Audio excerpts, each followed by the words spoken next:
안녕하세요. 안교교과 방송에 오신 여러분들을 진심으로 환영합니다. 오늘은 여섯째 날 7월 11일 금요일입니다. 더 깊은 연구를 위해 특별히 불타는 떨기나무 함께 살펴보도록 하겠습니다. 우리의 삶 속에 특별하게 귀하게 여겨지는 무엇인가가 있다면 그것을 아주 소중하게 여길 것입니다. 그런데 흔하고 그냥 아끼지 않고 쓰고 별로 관심을 두지 않는 것들이 특별하게 다가오는 그러한 상황들이나 그러한 경우들을 보셨나요?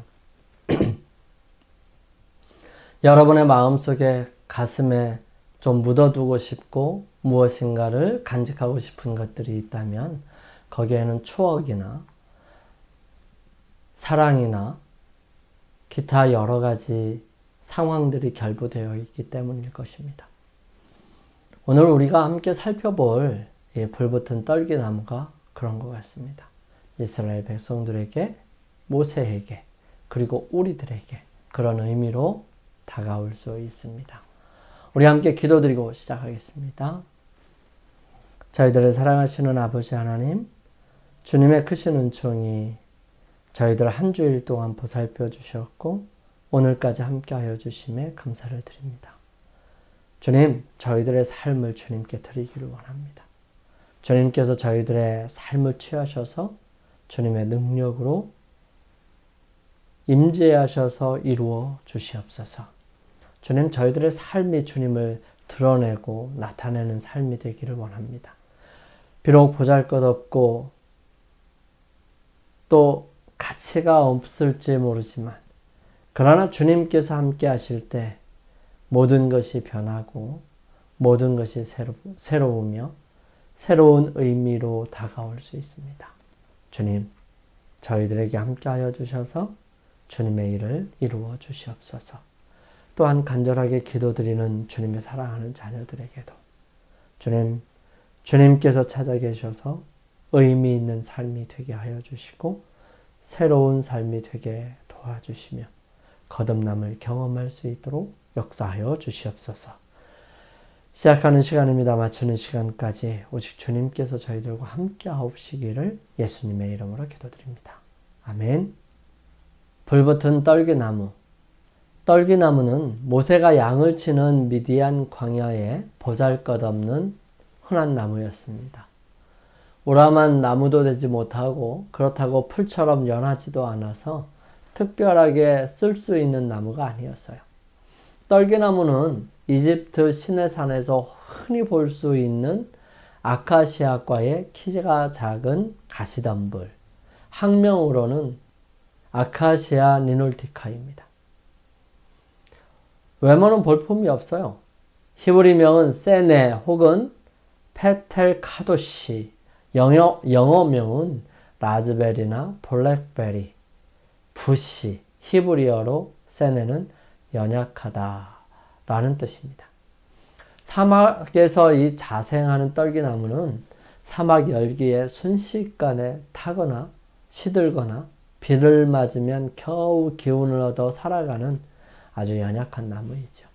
가시떨기라고도 합니다. 이 말은 죄의 결과로 땅에서 생긴 가시덤불이었던 것입니다. 전혀 관심이 없는 볼품없는 나무에 불이 붙으면 금방 사그라지는 마른 가지들이었어요. 애굽에 사는 백성들이 그러하였습니다. 모든 사람들은 사내 아이면 바로 나일강에 던져져야 했고요. 살 수 있는 기회가 주어지지 않았습니다. 그들의 삶은 마른 가시덤불 같았어요.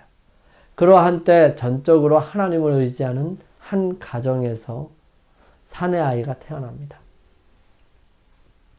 어쩌면 하나님께서 그때에 죽을 수밖에 없는 사내 아이를 태어나게 하시는 것은 그 아이를 무시하고 그냥 놔두는 것이 아니라 세상의 법이 죽음으로 몰아가는 이 처참한 상황 속에서도 하나님을 절대적으로 믿고 의지하는 사람, 즉 세상에 생명을 태어나게 하시는 분이 바로 하나님이시라는 사실을 믿으며 그 명령과 인도하심에 순종할 사람을 절실히 찾으셨는지도 모릅니다. 수많은 남자아이들이 희생되었고요. 하나님의 방법과 그분께 전적으로 맡기는 것이 아니라 인간적인 방법으로 이루려는 노력의 결과는 실패하고 슬픔과 고통이었지만 하나님을 의지하고 전적으로 맡기는 믿음의 결과는 삶이고 더불어 사는 삶이 되어 결국 구원이라는 사실을 바라보게 합니다. 공주는 이 아이를 데려다가 나를 위하여 젖을 먹이라. 내가 그 싹을 주리라고 말하였습니다. 하나님께서는 그 어머니의 기도를 들으셨고요. 그 여자의 믿음은 보상을 받았던 것입니다. 요게벳은 감사하는 마음을 가지고 이제 마음 놓고 그의 아들을 양육할 수 있는 이 복된 과업에 착수했습니다. 그 어머니는 모든 기회를 이용하여 하나님을 위하여 자기 아들을 교육하는 일에 전심전력을 다하였습니다. 그는 자기 아들이 어떤 위대한 사업을 위하여 그의 생명이 보존되었다는 확신을 가지고 있었어요. 그리고 오래지 않아서 그를 왕실의 양모에게 보내야 하고 거기서 그는 하나님에게서 떠나게 하는 이 감화에 둘러싸이게 되리라는 것을 알았습니다.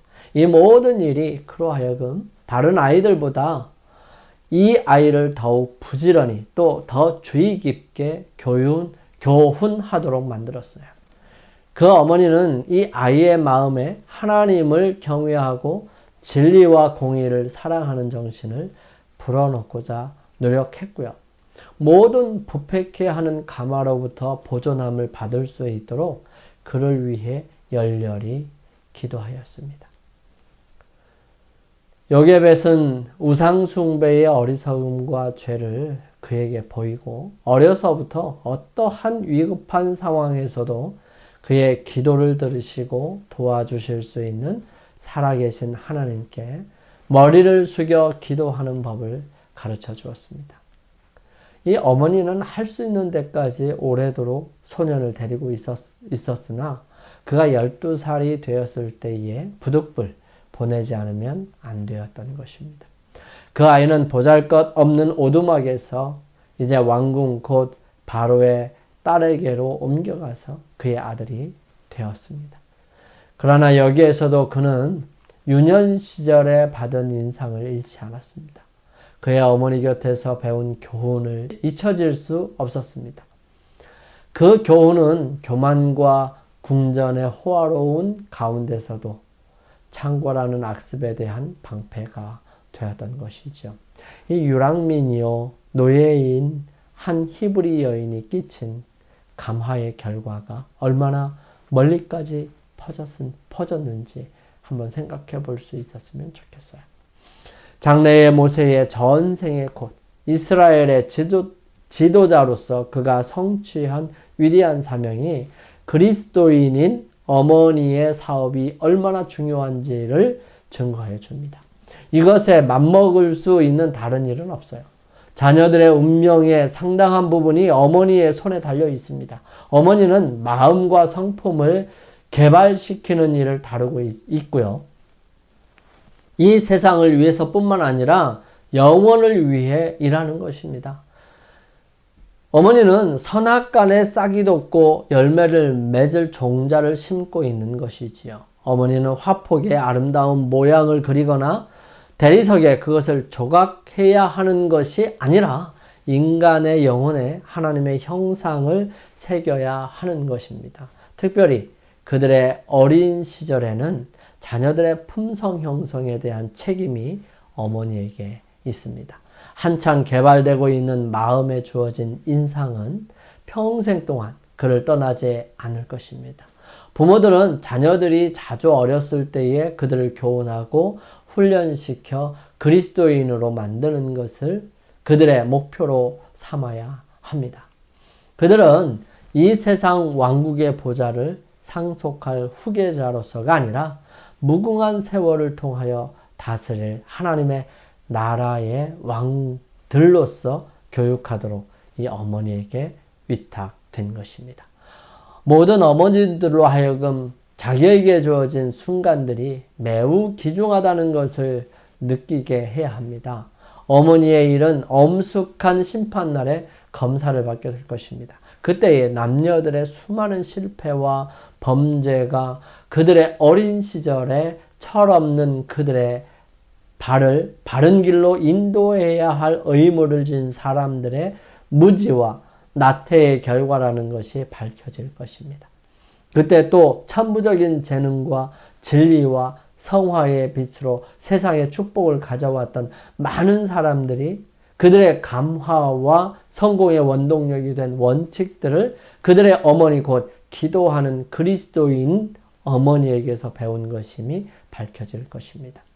모세는 그런 특별한 소망을 받아들이고 살아갈 때 너무 많은 것들을 궁중에서 배웠어요. 그가 배운 것으로 하나님의 일을 하려 할 때에 실패하게 되고요. 그 실패는 하나님께서 그를 교육하고 훈련시키는 기회가 되었던 것입니다.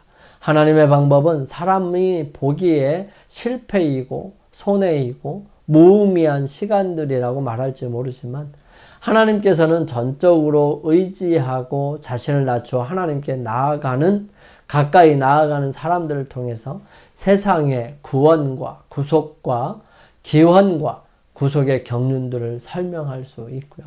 가장 인간적인 처참한 상황 속에서도 하나님의 귀한 섭리들을 이해할 수 있는 창세기와 욥기서를 기록할 수 있도록 역사하셨던 것입니다. 그렇게 자신이 훈련되어짐을 느끼지 못하지만 하나님의 교육기간이 끝났을 때에 하나님께서는 그와 같은 처지의 한 대상을 통해서 그에게 용기와 능력을 허락하십니다. 바로 보잘것없는 떨기나무에 그분이 나타나신 것입니다. 인간의 모습이 아무리 보잘것이 없을지라도 하나님께서 함께 하실 때에 어떤 일이 일어날 수 있을까요? 그것을 분명하게 보여준 사람이 바로 모세이고 더 나아가 인간으로서 오신 예수 그리스도이십니다. 그리스도의 제자들은 자신의 무능함을 깊이 느끼고 겸비와 기도로서 그들의 연약함을 그분의 능력에, 그들의 무지를 그분의 지혜에, 그들의 무가치함을 그분의 의로우심에, 그들의 가난함을 그분의 다음없는 부요함에 연결시켰다. 이와 같이 힘을 얻고 무장한 그들은 주님의 사업을 밀고 나가기를 주저하지 않았다. 사도행적에 있는 말씀이에요. 참 믿음과 참 기도는 그 힘이 얼마나 클까? 이것은 인간 탄원자가 무한하신 하나님의 능력을 붙드는 두 팔과 같다. 믿음은 하나님께 모든 것을 맡기고 의지하는 것, 곧 하나님께서 우리를 사랑하시고 또 우리에게 가장 유익한 것이 무엇인지를 아심을 믿는 것이다. 그리하여 믿음은 우리로 하여금 자기 마음대로 하는 대신에 하나님의 방법을 택하게 된다. 곧 우리의 부족한 지혜를 대신하여 하나님의 온전한 지혜를 받아들이게 하며 우리의 연약한 것 대신에 하나님의 능력을, 우리의 죄 대신에 하나님의 의를 받아들이게 한다. 우리의 생애와 우리 자신은 이미 하나님의 소유이다. 믿음은 우리가 주의 소유임을 시인하며 그분의 소유된 축복을 인정한다. 진리, 의, 순결은 인생의 성공의 비결이다. 믿음은 우리로 하여금 이 세 가지를 소유하게 한다. 선한 생각과 선한 포부는 모두 하나님의 선물이다.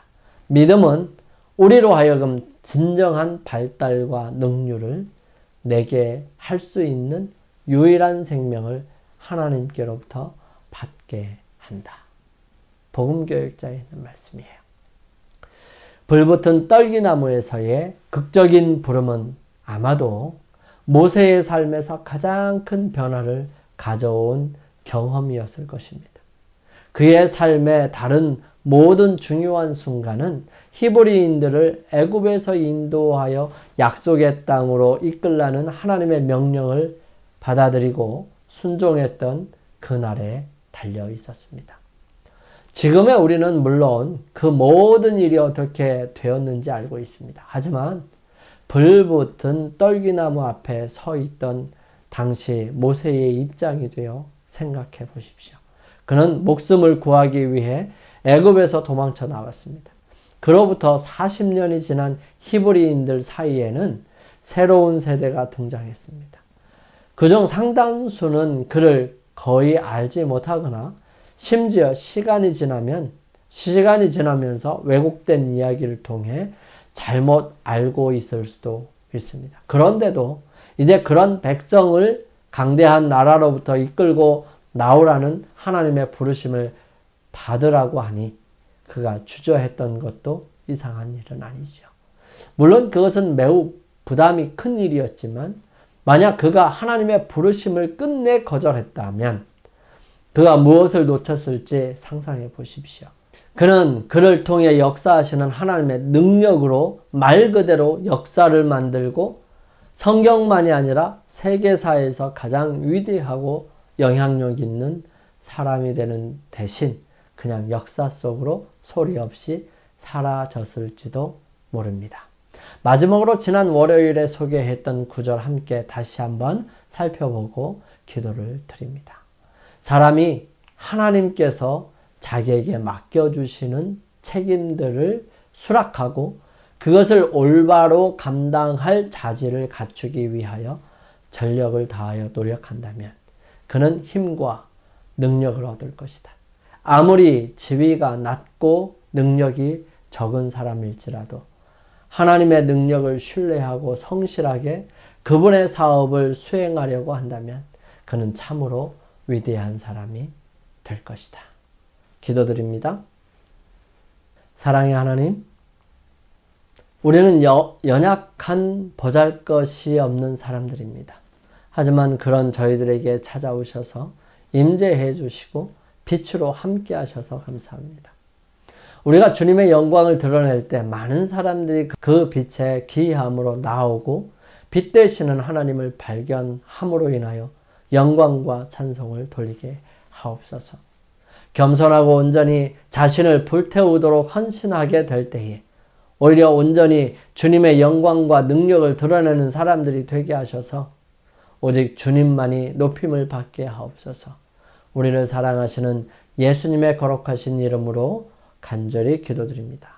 아멘. 오늘은 안식일 예배일입니다. 안식일을 맞이하기 위해 잘 준비하시고 이 하루 동안 주님과 함께 동행하심으로 승리하시면서 일주일 동안 여러 가지 부분들을 점검해보고 주님께 나아가는 시간들을 갖기를 원합니다. 저는 다음 교회에 또 찾아뵙겠습니다. 감사합니다.